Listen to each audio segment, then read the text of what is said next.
How's it going, my truant people? DrSlaking, the Slacking Doctor, back on Pokemon Showdown for week 6 of Owl, I believe it is. Going into this game, I am personally 2 and 3. So currently running at a negative record, unfortunately, an Owl for me personally. However, the Bellowing children going into this week are at 3 and 2.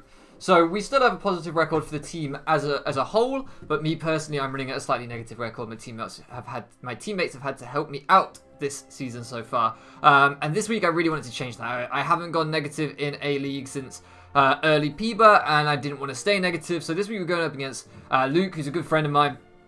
Really sound guy.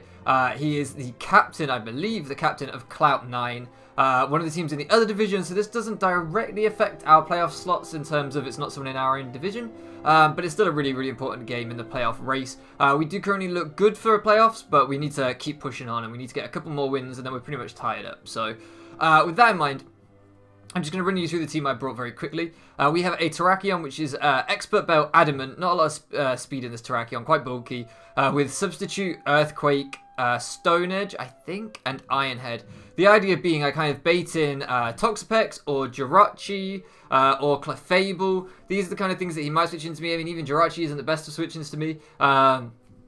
Obviously, the Mischievous, no, Mismagius, could be a problem as well, but it doesn't want to take a Stone Edge, so I didn't really think that was a switch in. And either way, as he switches out into either Mismagius, Toxapex, or Clefable, I can get a sub up, and then with the Expert Belt and the Adamant, I 2-hit KO Toxapex with Earthquake, I 2-hit KO Clefable with Iron Head, I'll 2-hit KO Jirachi with Earthquake, and I'll probably 2-hit KO, if not Oko, Mismagius with a Stone Edge.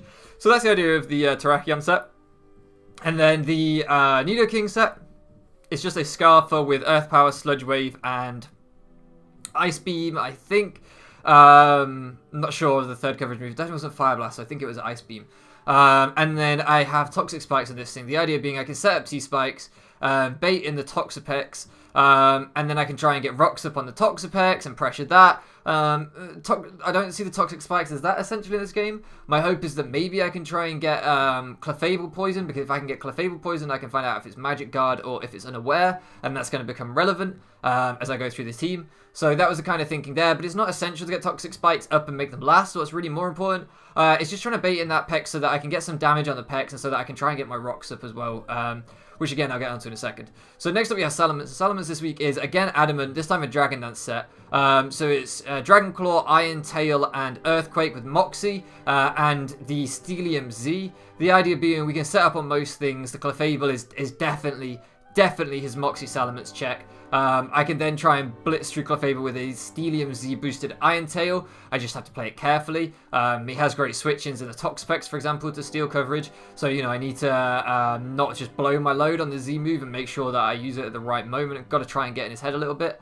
But potentially, I could just sweep the Salamence. If I can get enough boosts going, it pretty just runs through his team. I'm well aware I'm going to have to take in a Cell Rock potentially. But, you know, if I can somehow get rid of Lycanroc earlier, then I'm in a really good position. Next up, we got Druddigon.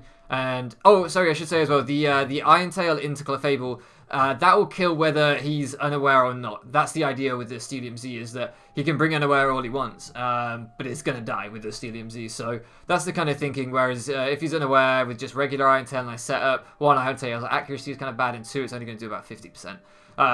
If I set up and he's Magic Guard, then I'm going to do a lot of damage with Iron Tail. But in my opinion, when someone's got a Terrakion and a Salamence, you are almost definitely bringing Unaware, because you don't want an SD Terrakion or a Moxie Salamence sweeping you. So next up we got Druddigon. This was primarily to check the Mismagius and the Mega Manectric, which hasn't come. The idea is this is a Max Spadef Yachi Berry set, just to stop Volt Switch spam essentially. I can go into the Mega Manectric, I take a Volt Switch, absolutely eat it, and then I pressure with Rocks. I think I've got Toxic on here, so I can try and catch an incoming Clefable, or potentially just stay in on a Clefable Moonblast, because I am Max Spadef, and get a Toxic on that thing, because again, I don't think it's going to be Magic Guard. get rocks up, and I've also got Roar on here to just try and cycle around and pressure things with just like rocks, chip, and not really let him get free like U-turns and pivots and switches around.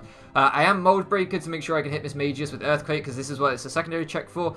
I don't really like taking hits from Miss Magius, but at max per def I can take a couple, and I 2-hit KO with Earthquake. Even Life Orb Miss Magius I think is a 3-hit KO Shadow Ball, so on Dazzling Gleam in fact, sorry. So I'm in a decent position where I can kind of chew a few hits from Miss Magius and fire off some Earthquakes.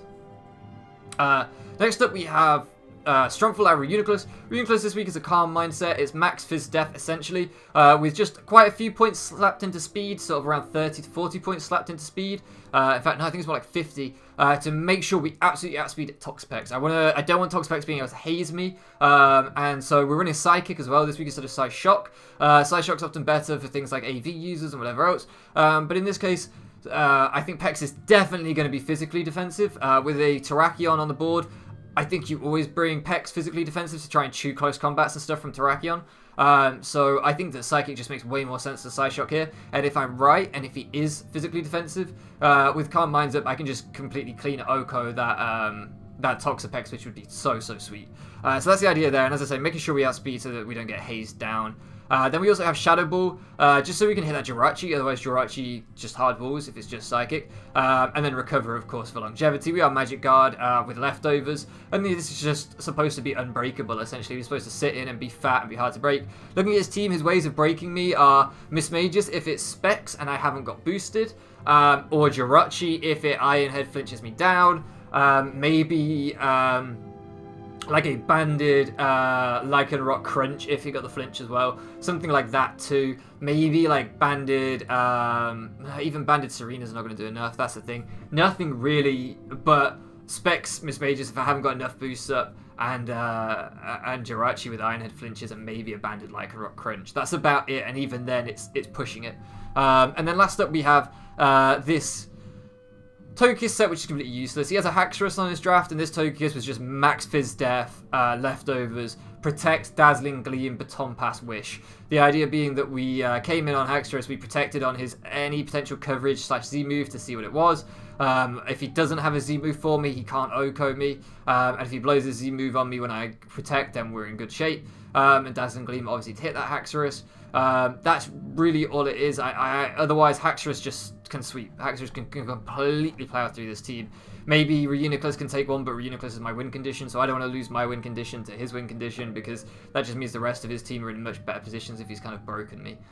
So, unfortunately, Togekiss here is looking next to useless. It doesn't have Defog. Dazzling Gleam is good for absolutely nothing. It's pretty much just going to be Wish support. So, with all that being said, let's jump into battle. I do decide to lead off with Nidoking. My original plan was to leave Terrakion because it scared everything out and got a sub-up, or he thought I was going for rocks, and then I got a sub-up if he tried going for his own rocks or something. But looking at the team he brought, he didn't bring things that I thought I had a favourable matchup before. In my mocks, people had brought like a Selgor or things like that looked like good leads that I had a good matchup against. Whereas looking at his team this time, I thought that, he had several good leads that could be, Toxapex, for example, I want to be able to sub on it, I don't want to get burnt, and I don't want the Skull breaking my sub, etc, etc. So I decided to lead a Nidoking. It's Scarf. I can pretty much scout out a lot of sets and put in a lot of work from the beginning. And he goes into Miss Magius, and I'm like, okay, I don't have anything to really hit this, so let me get a T-Spike up, and I'll be able to see what he is. He reveals to not be Scarf, or if he is Scarf, he's slower Scarf than me, and pops off a Shadow Ball.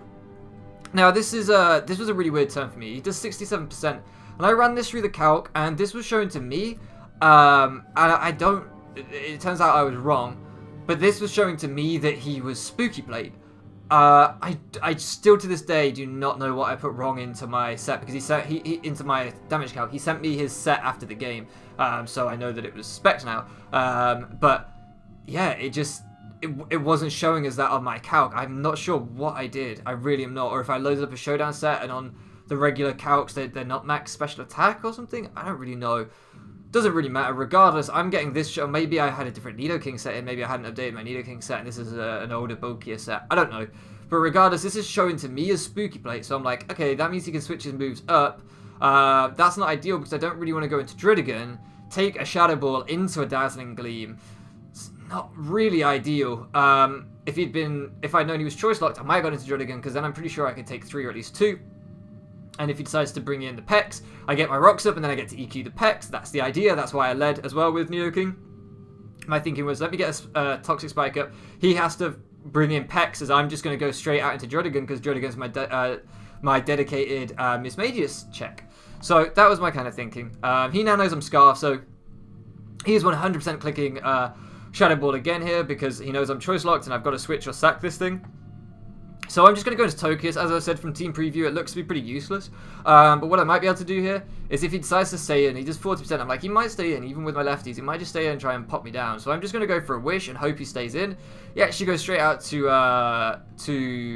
Toxapex, and my T-Spike was worthless. As I say, just that damage from Mismagius was a whole thing. And I played around it very poorly. So we do just fire off the Wish and go into Druddigon. I know I can, it's not going to do anything to Druddigon. And Druddigon takes this, and I'm like, okay, well, at least I'm going to get my rocks up. That's fine. He's probably going to switch out because he's going to fear the Earthquake. But I'm just going to get rocks up. And he actually chooses to stay in and just fire off a Toxic. And I'm like, well, that's fine because this is all Druddigon was really here to do. Now that the Mega Electric hasn't come, it's just here to get rocks up. So let me just fire off an EQ here. Oh, no, I go for a Roar because I don't expect him to stay in. And he doesn't. He goes out into this thing, and I catch it, and I roar it back out. And then this turn, I'm like, he's not going to switch again. He's going to stay in. So I go for the Earthquake. And I call it right, he stays in, and it only does 31%, which shows me exactly as I thought that this thing is a physically defensive set, mostly, not fully, but mostly physically defensive. And here I just go out into Togekiss. He's shown Knockoff and he's shown Scald. It's not going to do too much to me as he goes into Serena. Wishing I had an Air Slash at this point, unfortunately I don't. So I just fire up a big Wish, hoping that he's going to switch out and I can gain momentum that way. Fortunately, he doesn't. He goes for the Rapid Spin. Not ideal for me, but I'm like, okay, well, I've got a slow Baton Pass here anyway. Well, actually a fast Baton Pass compared to him, but if he switches, I've got the Baton Pass, which is exactly what I do. And he brings in Jirachi, and I'm like, okay, now I've got Scarf Nidoking in here. And I've got my health back on Nidoking, so we're not actually looking too bad, but he reveals to be Scarf Rachi. Now, I needed to find that out one way or another. I do think I should have switched out into Druddigon because... well, probably not into Druddigon, probably into Togekiss to be honest, because he was always going for a Psychic Stab there. I just should have done that, but the reason I didn't was I wanted to know if this one was Scarf, and it seemed a really good way to tell it. He crits me with the Heart Stamp. I don't think it mattered. I think it killed, and even if it didn't, Heart Stamp has like a 60% crit rate, flinch rate, so he probably would have flinched me regardless. Really doesn't matter. I'm pretty sure it killed regardless. So I'm like, okay, that's fine. He's definitely Scarf, so that means I can just go hard into Reuniclus now, and I'm like, boy, I'm just going for it. I'm just going for game. Like, I'm looking at his team, and I'm like, what, seriously, like, I've seen that the Mismagius, or I thought at this point the Mismagius wasn't Specs. Lycanroc isn't going to be able to do too much to me. I'm looking at it, I'm like, seriously, this looks like game to me. Like, I need to find out what this Clefable is, and it turns out to be an Aware Clefable, and I'm like, cool, I win the Stall War. At the end of the day, I'm doing 16% to him with Shadow Ball, but I can fish for the Spadef drop, whereas when he's firing off Moonblast into me and trying to get a special attack drop, it's not going to make any difference because he's unaware, so my boosts are irrelevant. Whether I'm at 3 special attack, whether I'm at 4 special attack, whatever I'm at, all I've got to do is keep Shadow Balling, fish for a Spadef drop, and I will eventually win the war that way. It's not going to be pretty, and, you know, I'm going to have to let myself, like, now get into kind of crit range and take some risks, but I win this battle eventually. Or at the very least, I force him to switch out, and then I can either, you know, try and get momentum back myself and recycle this set later because I've shown clearly that I can, you know, this set has a good matchup, or I can just keep pressuring him and see what happens. So I decided to just, as I say, keep firing off the Shadow Balls. I'm actually going to put it on fast because this goes on for a while. So we just keep Shadow Balling, fishing for the drop. We don't really get one, but we're fine because I'm clean to keep boosting on this thing while this is happening. Sorry, my throat is very sore. So we're clean to keep boosting. We're sitting pretty. I'm not too worried about running out of recovers. If I can break this thing, then Salamence suddenly just kind of runs shop as well. I'm like, holy crap. So this is the nice thing about this team is that Terrakion, Salamence, and Togekiss are all breaking for each other in this game. They all have one really common check, and it's Clefable, and also to some extent the Toxapex. If I break through that bulky core, I have 3 mons that can potentially just beat him. The only thing I really need to worry about is Scarf Rachi, Ironhead flinches. And that's the other reason that I've been spamming Shadow Ball. Because I could have been saving PP and going for Psychic or whatever. I could have mixed it up a bit. Psychic also has a Spadef drop chance, although a lesser Spadef drop chance, 10% instead of 20. The main reason that I'm spamming Shadow Ball as well, and we do get the Spadef drop there, is that I do not want the Jirachi coming in for free. Now that turn I had to recover because of the situation I was in, and he misses a Stone Edge, which is super unlucky. And we bring him down to his sash, but you can see from this crit Stone Edge damage, only does 55% with a crit. So the fact that he got the crit, in my eyes, kind of, we should go this back down slow because this turn is really important. The fact that he kind of gets the crit after the miss, in my eyes, balances that out. It's like, I know it doesn't quite because 2 does more than 1.5 damage. I get that.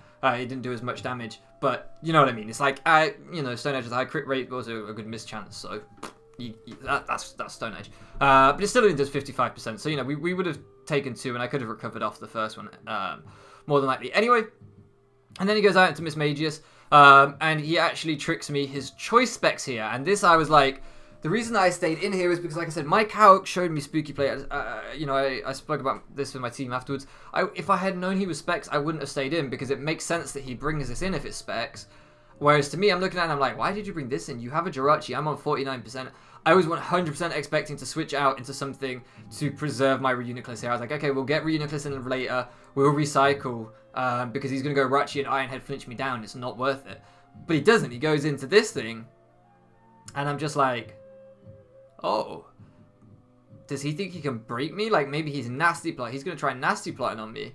So I just go for the recover here because I'm like, well, worst case scenario, let me get my health back. I don't see any problems with doing that. Whatever he wants to do, if I'm at full health, I Oko him with a Shadow Ball. So let's just get my health back. So I get my health back, but of course now I'm choice locked in to recover, and my whole Reuniclus set is shut down. So really great bring by him, great tech. Me complaining about not knowing what it was, I'm not like knocking him for that. I'm just saying like it just sucked as a situation. Here we go for the Protect, because with the Protect, this is gonna take us out of Shadow Ball range, and unfortunately he pops off the T-Bolt there. And now I'm in a really weird position where I think here he's going to Shadow Ball again, because I think Druddigan looks like a really logical switch in at this point. I also considered just going into Reuniclus because that set had been kind of shut down. I did think, well, I can probably take a Shadow Ball and fire one back, and a Specs Shadow Ball he has no switch-ins to particularly, and then I was like, well, he has Clefable, and I was like, and if he Shadow Balls this turn, it's not going to be great, so I was thinking about it, and I was like, it's a 50-50, does he Shadow Ball, does he Thunderbolt? If he Thunderbolts, he kills me. If he Shadow Balls, he doesn't kill me. And I can wish and get back up to more health, or I can take a Thunderbolt, and then I was like, or I can go for the double Protect, and if I get the double Protect, he doesn't kill me anyway. So, even though I'm convinced he's going to click Shadow Ball here, and I absolutely was like, he's going to click Shadow Ball because he doesn't want Reuniclus coming in for free, and he doesn't want Druddigan coming in for free, and he's not that worried about this Togekiss. It hasn't done anything all game. Even though I was convinced he was going to Shadow Ball, I don't trust my judgment, and I go for the double Protect when I should have been brave and gone for the Wish. We don't get the double Protect, he goes for the Shadow Ball, and I'm kicking myself at this point. I'm like, damn, I could have got a nice Wish off there, I could have gone into something else, taken the Wish really nicely, scared him out, whatever. So I'm like, fine, I'm going out into Salamence. Even if he has Dazzling Gleam, it's not doing very much to me at this range, so I'm just going out into Salamence, and I'm setting up. Aquarius is setting up here. He goes out into Clefable, and I'm like, okay, that makes sense. Now here I'm like, I'm not going to pop off my Z move because it's too obvious. It's too obvious. I don't think he stays in here, for one. I think that he probably goes Toxapex to Scout. But two, if he does stay in, I think he 100% clicks Protect, because I am bringing Togekiss with Protect to Scout for his Dragon's Z Iron Tail. So there's no way he's not doing the same, right? We're both trying to counter a Dragon Dance Z Steel Dragon with a Fairy. If I'm going to click Protect, he's going to click Protect. So I'm like, I'm Dragon Dancing again. And even if he Moonblasts, I think it only has like a 20% chance to kill, given that from what I've seen of his set. Because I did see the damage on Reuniclus and it looked like it was not invested at all. So I'm like, I don't think he has. It was a heavy roll in my favor for him not to kill me. So I'm like, I'm just Dragon Dancing again. I'm going for game here. I do not even care. And he does go out into Pex, which makes me look like a great player. But I completely get why he made that play. I would have made the same in his shoes. And I'm like, I'm going to Dragon Dance again on Pex. If he's got Haze, show me Haze. If I can't Oko from there on Pex. I was going to do about 98% with that Earthquake, and I'm like, I might as well get another Dragon Dance up and just see how we go. I might as well just get another one up, because then I'll kill him. I think that was a bad play with hindsight, because what happens instead is he Toxics me, and had I clicked Earthquake, I at least would have got 98%, say, on a max roll on this damn Toxapex. And as it happens, he wasn't max Fizz Death, he was just under max Fizz Death. But I think it would still have been a roll to kill him with that Earthquake. But I did get a little bit greedy, I think. I was just banking on max Fizz Def Pex, at which point I never OHKO'd. So I did get a little bit greedy, and he gets the Toxic off, and I'm like, okay, he's probably going to start pivoting. He's probably going to go Miss Magius. Not going to overpredict. I'm going to click Earthquake, because if he hazes there, I'm going to be big mad. So he goes out to Miss Magius, and I'm like, alright, I'm going to click Dragon Claw. I'm not going to overpredict, because I think that, you know, he's not going to keep trying to pivot around overpredicting. And this time he goes out into the Clefable, and I'm like, this is a Protect. This is definitely a Protect. And he does go for the Protect, as I believe I just pop off a Earthquake. Yeah, because I'm like, I'm going to get Chip on him either way. And if he tries going back into Pex on my Iron Tail, I'm going to OHKO Pex. Or if he goes Rachi, I'm going to OHKO Rachi. So I'm just not giving him a switch into this Iron Tail. And now at this point, with the last turn left, I know I'm dying to Toxic. I'm thinking he's probably convinced I don't have Iron Tail. This Salamence has been in for like 6 turns now. I haven't clicked Iron Tail. Now's the time. Now's the time where I can bait him, and I'm just going to go for it, and I can break this damn thing, get it out of the way. So we fire off the Z Iron Tail, and it works out exactly as we hoped. He stays in, and we just pop it off with a Corkscrew Crash. Goodbye Clefable. We get the Moxie boost, but of course we drop. So, you know, Salamence kind of... Salamence did work in the sense of it cleared out the Clefable, like I said, trying to break for the others. The problem is, at this point, Reuniclus has lost its setup. Now, Reuniclus just clean wins. Like, other than Jirachi, Ironhead flinches, yeah, he has no way to break me. So, really, really upsetting that Jirachi got tricked early on in the game. Like I said, had I known, I would have preserved it, but you win some, you lose some, that's how it goes. So here I'm left with like a 3-way dilemma. Which one he's going to go into? And all of these look good. Serena looks like a good U-turner to give him the momentum back. Toxpex looks like a decent option because it kind of walls the Terrakion and the Druddigon pretty well and wears them down. And Jirachi looks like a good option because I've seen its Scarf. So I'm just like, alright, I'm going to go Terrakion because it's my most offensive option. And if he tries pivoting around or something, I'm going to smack him. And that's the best I can do, is just hope to smack him. I also take the least from Rocks, so it's the easiest one to bring back. I mean, I guess Reuniclus takes nothing, but... and I'm just going to sack the Druddigon to see what he locks himself into. He locks himself into Ironhead. I was kind of hoping he might lock himself into a Psychic move.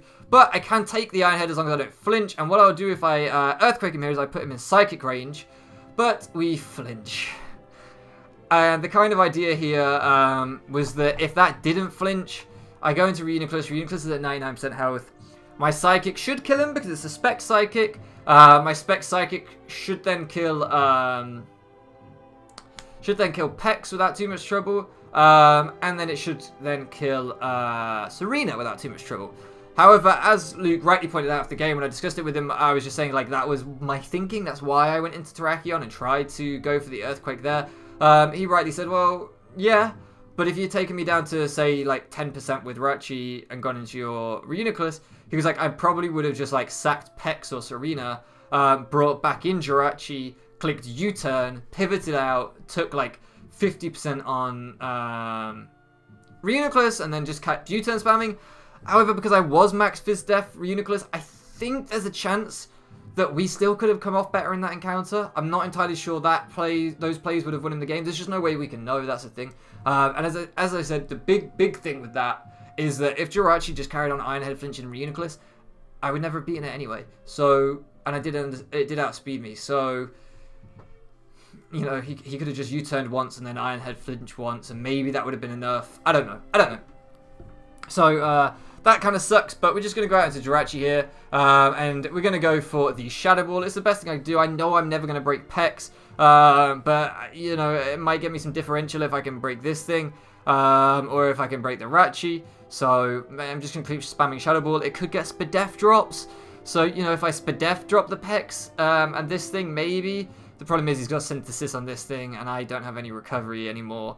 It's just not looking good for your boy. He goes out into Pex.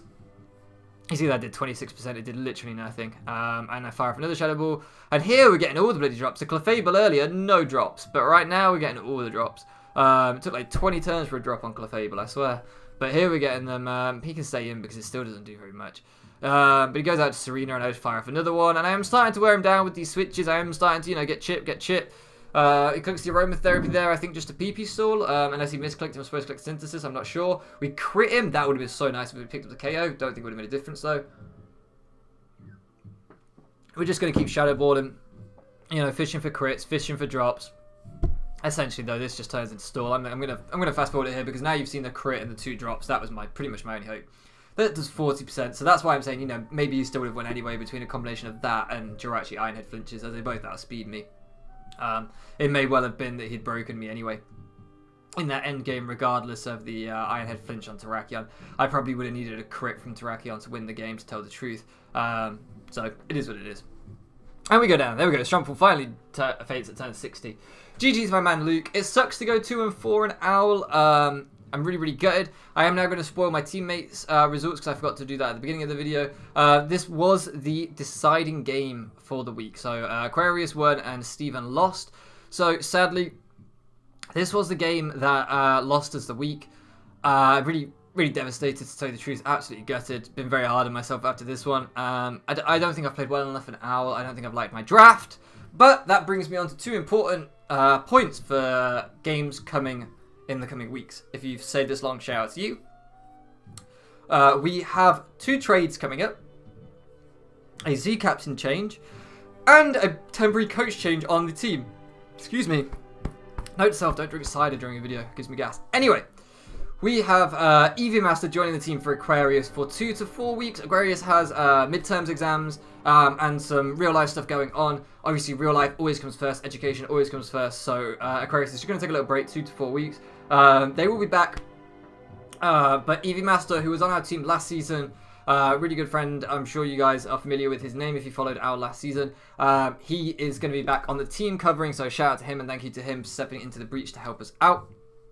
And then the other change that we're going to talk about is the trades. So I've traded away Salamence. Now this game, actually, I finally did quite well with Salamence. And it was kind of annoying because I was like, this game made me kind of want to keep it because I did a lot better. However, I think the trades that we've made are better anyway, and I'll talk about that in a second. So we traded away Salamence, and we have traded away Mega Blastoise. Mega Blastoise just was not clicking with me. I was trying to play it like a wall breaker and it wasn't a wall breaker. I was trying to play it like a wall and it wasn't a wall. I've been told it's a tank. I've never drafted a tank. I don't even know how that works. It baffles me. I think it's somewhere in between a wall breaker and a wall, but it was not working for me at all. The best stuff I ever did with that thing was like maybe some block trap sets, but that wasn't even good. So yeah, I did not like Mega Blastoise. I didn't like Blastoise in the LTC. I didn't like Mega Blastoise, and it's heartbreaking to me because Blastoise was like my first favourite Pokemon. I had Blue first of all. You guys don't care about that. But anyway, so the trades we made them with the one guy. Shout out to him. So joining the team, we're going to have Manaphy, which is the new Z captain in place of Salamence, which was only offensive Z moves. We actually have Manaphy that can use all Z moves. We spent the points so that we can get Manaphy with, you know, Z Rain Dance with the hydration and the speed boost and all that good stuff, but it can also run offensive Z moves, so if I think someone's going to try and switch in on me predicting a Z Rain Dance and they want to get him for free, I'm going to slap him with a Hydro Vortex or, you know, Z Energy Ball, I don't know. So that's the kind of thinking there. I'm super excited to have Manaphy on the team. I've tried it once before, didn't like it, but that was really early in my draft career when I was not as good a player as I am now, although off this evidence I haven't progressed much, but nevertheless. And the other thing that I like about it is it's a slow pivot. This is going to surprise a few people, and most people say you can't use it like that. But if I want to bring a fat Manaphy with leftovers and U-turn, I'm going to do it because I like fat things with U-turn and leftovers, so who knows. And the other trade, Mega Beedrill, super excited about Mega Beedrill. I feel like Mega Beedrill plus Terrakion makes so much sense in my head. I bring in Mega Beedrill, I U-turn. The only really good switch-ins to U-turn, or the best switch-ins to U-turn, not the only really good ones, but the best switch into a Mega Beedrill with its dual stab and its momentum is a Steel type. That is the best switch-in because you're immune to the poison jab and you resist the U-turn. But then I get to go into Terrakion and suddenly I'm in with a Terrakion on your Steel type. I feel like as an offensive duo, those two are going to work together really, really well. It's not that complicated. You know, it was like Mega Lopunny plus Scolipede, other than there wasn't the pivot option, but they kind of broke for each other in the ABC, so it's that kind of thinking. So yes, very excited to have Mega Beedrill and Manaphy on the team. They will be nicknamed Aquarius and Steven, as the two Pokemon that I traded away were nicknamed Aquarius and Steven. I traded away my two teammates, so I had to rename the new Pokemon after them. But yeah, I'm going to shut up now, guys, because I'm supposed to keep these videos short and I've been rambling on. So, excuse me. So thank you so much for loafing around with me. We will be back next week against my man Coach Oak and Team Skull, a game in our conference. It's going to be a super good game. So I'll catch you again next time.